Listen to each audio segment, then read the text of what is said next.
Ersichton, murderer of trees. Demeter's task was a sacred one, and all who tried to frustrate or destroy her work had to be punished severely. But the harshest punishment of all was dealt to Ersichton, the king of Thessaly, the man who wantonly cut down trees. This too is a myth, of course, but a very useful one.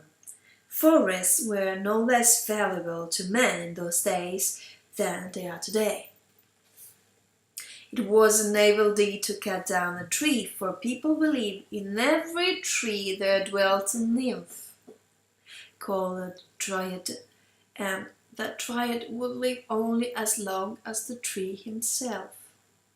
Whoever wished to cut a tree down had to think very seriously before he did so, for Demeter loved and protected the dryads. There was not a man in Greece who did not know this, and Ersichton, being a king, should certainly have known the wishes of the gods even better than an ordinary man. Yet while he should have tried to save the forests, his carving for luxury blinded him to his duty, and he cut down trees pitilessly, merely to build himself a new palace. He went beyond all bounds, however, when his eye fell upon 100-year-old oak which stood at the entrance of the sacred grove. When the king arrived with his courtiers before the sacred tree, the whole group stood silent and hesitant. Finally, the eldest man came forward and said to the king, "Your Majesty, haven't you done enough to damage the forest, building this new palace of yours? Wasn't your old palace beautiful enough? Listen to words of advice. Beauty is something which everyone admires. Luxury is not. Try to understand that and don't cut down the tree.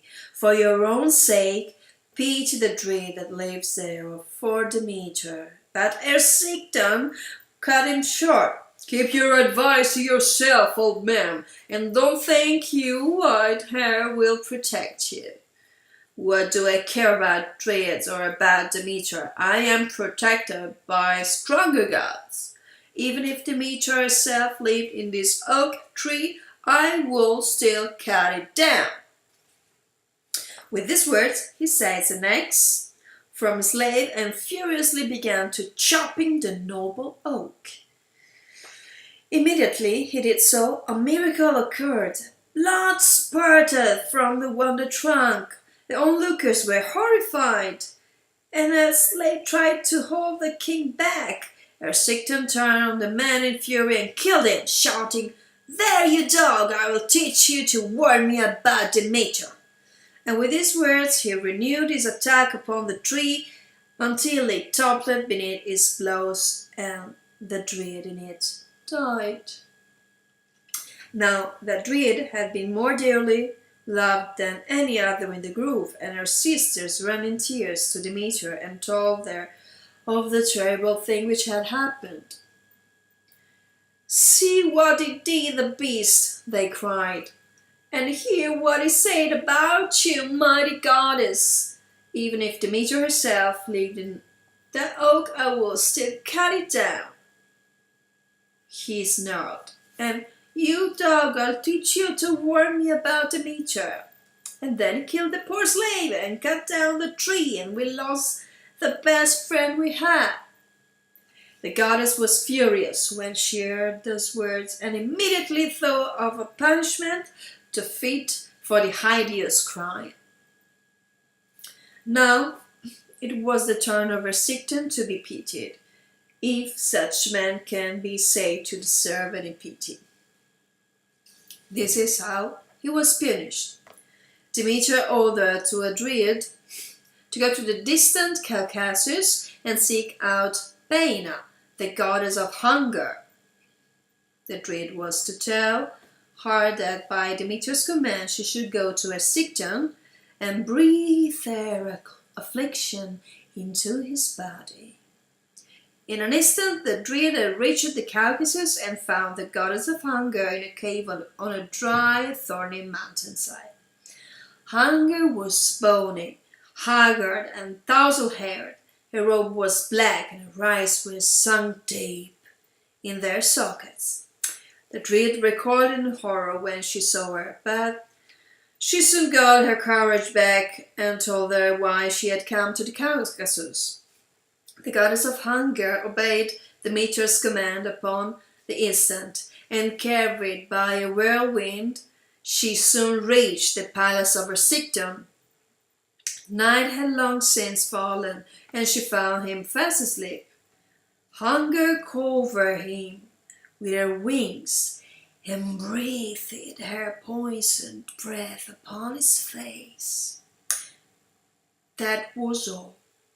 Immediately afterwards she disappeared, and the same wild speed with which she had come, and then something strange appeared and happened.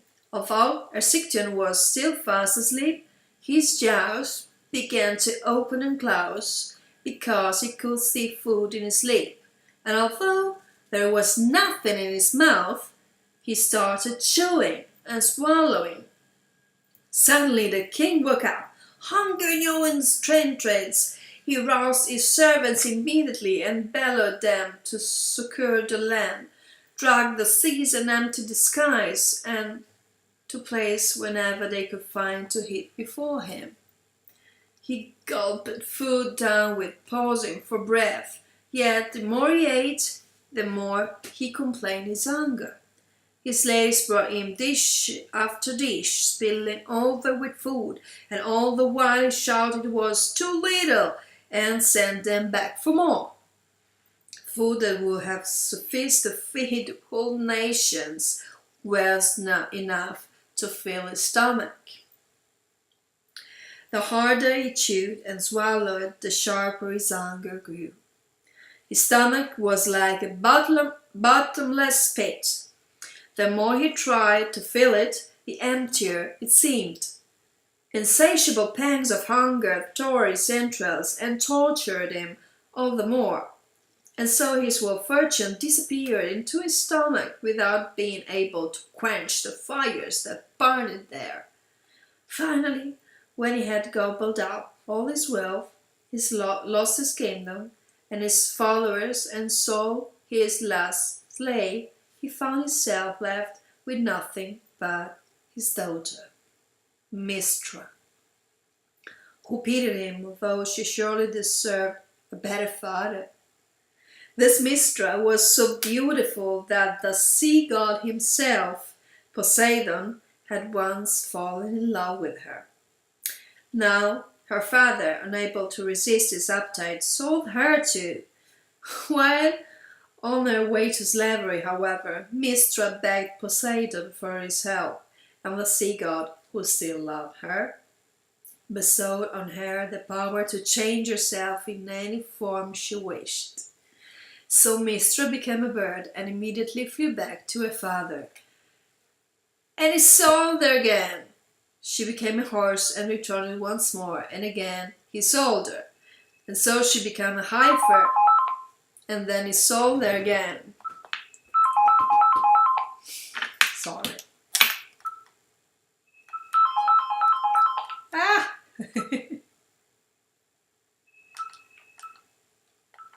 Okay.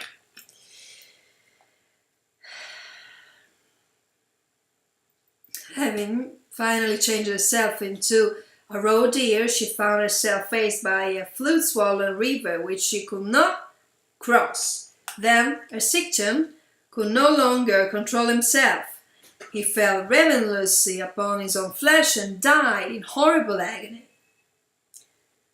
Thus the dying man who killed trees, and thus Demeter protected her to God works from a few evil men by showing that hunger waits those who destroy her woodlands. Most people, however, love the trees and the green plains. They love their work on the land and honor the goddess Demeter at great festivals. One of these was the Eleusinian Mysteries, which was among the greatest feasts of the year. This festival, which took place every spring, was a gay celebration which men honored Demeter and welcomed the return of their daughter Persephone before throwing themselves into the year's work in the fields, as the goddess of agriculture had taught them.